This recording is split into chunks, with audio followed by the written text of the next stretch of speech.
During Jehoiakim's reign, King Nebuchadnezzar of Babylon invaded the land of Judah.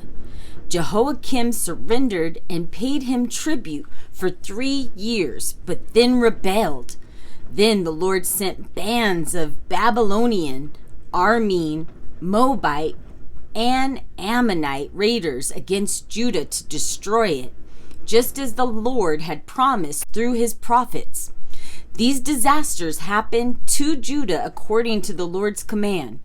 He had decided to remove Judah from his presence because of the many sins of Manasseh. He had filled Jerusalem with innocent blood, and the Lord would not forgive this. The rest of the events in Jehoiakim's reign and all his deeds are recorded in the book of the history of the kings of Judah. When Jehoiakim died, his son Jehoiachin became the next king. The king of Egypt never returned after that, for the king of Babylon occupied the entire area formerly claimed by Egypt, from the brook of Egypt to the Euphrates River. Jehoiachin was 18 years old when he became king, and he reigned in Jerusalem 3 months. His mother was Neshuta, the daughter of Elnathan from Jerusalem. Jehoiachin did what was evil in the Lord's sight, just as his father had done. During Jehoiachin's reign, the officers of King Nebuchadnezzar of Babylon came up against Jerusalem and besieged it. Nebuchadnezzar himself arrived at the city during the siege. Then King Jehoiachin, along with his advisors, nobles, and officers, and the queen mother, surrendered to the Babylonians. In the eighth year of Nebuchadnezzar's reign, he took Jehoiachin prisoner, as the Lord had said beforehand. Nebuchadnezzar carried away all the treasures from the Lord's temple and the royal palace. They cut apart all the gold vessels that King Solomon of Israel had placed in the temple. King Nebuchadnezzar took 10,000 captives from Jerusalem, including all the princes and the best of the soldiers, craftsmen, and smiths. So only the poorest people were left in the land. Nebuchadnezzar led King Jehoiachin away as a captive to Babylon, along with his wives and officials, the queen mother, and all Jerusalem's elite. He also took 7,000 of the best troops and 1,000 craftsmen and smiths, all of whom were strong and fit for war. Then the king of Babylon installed Manasseh, Jehoiachin's uncle, as the next king, and he changed Manasseh's name to Zedekiah.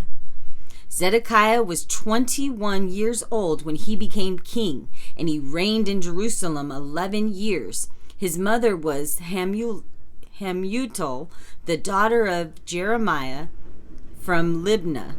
But Zedekiah did what was evil in the Lord's sight, just as Jehoiakim had done. So the Lord, in his anger, finally banished the people of Jerusalem and Judah from his presence and sent them into exile. Then Zedekiah rebelled against the king of Babylon. So on January 15th, during the 9th year of Zedekiah's reign, King Nebuchadnezzar of Babylon led his entire army against Jerusalem. They surrounded the city and built siege ramps against its walls. Jerusalem was kept under siege until the 11th year of King Zedekiah's reign. By July 18th of Zedekiah's 11th year, the famine in the city had become very severe, with the last of the food entirely gone. Then a section of the city was broken down, and all the soldiers made plans to escape from the city. But since the city was surrounded by the Babylonians, they waited for nightfall and fled through the gate between the 2 walls behind the king's gardens. They made a dash across the fields in the direction of the Jordan Valley, but the Babylonians chased after them and caught the kings on the plains of Jericho, for by then his men had all abandoned him. They brought him to the king of Babylon at Riblah, where sentence was passed against him. The king of Babylon made Zedekiah watch as all his sons were killed. Then they gouged out Zedekiah's eyes, bound him in bronze chains, and led him away to Babylon. On August 14th of that year, which was the 19th year of Nebuchadnezzar's reign, Nebuzaradan, captain of the guard, an official of the Babylonian king, arrived in Jerusalem. He burned down the temple of the Lord, the royal palace, and all the houses of Jerusalem. He destroyed all the important buildings in the city. Then the captain of the guard supervised the entire Babylonian army as they tore down the walls of Jerusalem. Nebuzaradan, captain of the guard, then took as exiles those who remained in the city, along with the rest of the people and the troops who had declared their allegiance to the king of Babylon. But the captain of the guard allowed some of the poorest people to stay behind in Judah to care for the vineyards and fields. The Babylonians broke up the bronze pillars, the bronze water carts, and the bronze sea that were at the Lord's temple, and they carried all the bronze away to Babylon. They also took all the pots, shovels, lamps, snuffers, dishes, and all the other bronze utensils used for making sacrifices at the temple. Nebuzaradan, captain of the guard, also took the fire pans and basins and all the other utensils made of pure gold or silver. The bronze from the 2 pillars, the water carts, and the sea was too great to be weighed. These things had been made for the Lord's temple in the days of King Solomon. Each of the pillars was 27 feet tall. The bronze capital on top of each pillar was 7.5 feet high and was decorated with a network of bronze pomegranates all the way around. The captain of the guard took with him as prisoners Seraiah, the chief priest, his assistant Zephaniah, and the 3 chief gatekeepers. And of the people still hiding in the city, he took an officer of the Judean army, 5 of the king's personal advisors, the army commander's chief secretary, who was in charge of recruitment, and 60 other citizens. Nebuchadnezzar, the commander, took them all to the king of Babylon at Riblah.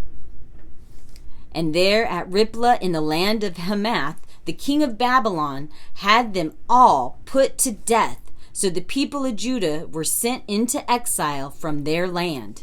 Then King Nebuchadnezzar appointed Gedaliah, son of Achim, and grandson of Shaphan, as governor over the people left in Judah.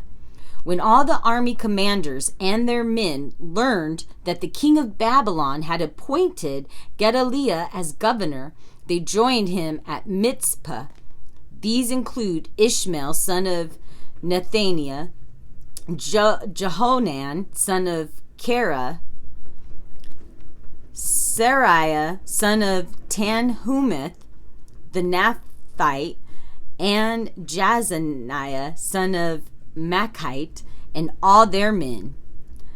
Gedaliah vowed to them that the Babylonian officials meant them no harm.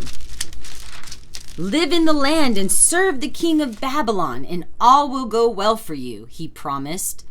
But in mid-autumn of that year, Ishmael, son of Nethan and grandson of Elijah, whom was of the royal family, went to Mizpah with 10 men and assassinated Gedaliah and everyone with him, both Judeans and Babylonians. Then all the people of Judah, from the least to the greatest, as well as the army commanders, fled in panic to Egypt, for they were afraid of what the Babylonians would do to them. In the 13th year of King Jehoiachin's exile in Babylon, evil Merodach ascended to the Babylonian throne. He was kind to Jehoiachin and released him from prison on April 2nd of that year. He spoke pleasantly to Jehoiachin and gave him preferential treatment over all the other exiled kings in Babylon. He supplied Jehoiachin with new clothes to replace his prison garb and allowed him to dine at the king's table for the rest of his life. The Babylonian king also gave him a regular allowance to cover his living expenses until the day of his death. And that's the end of 2 Kings.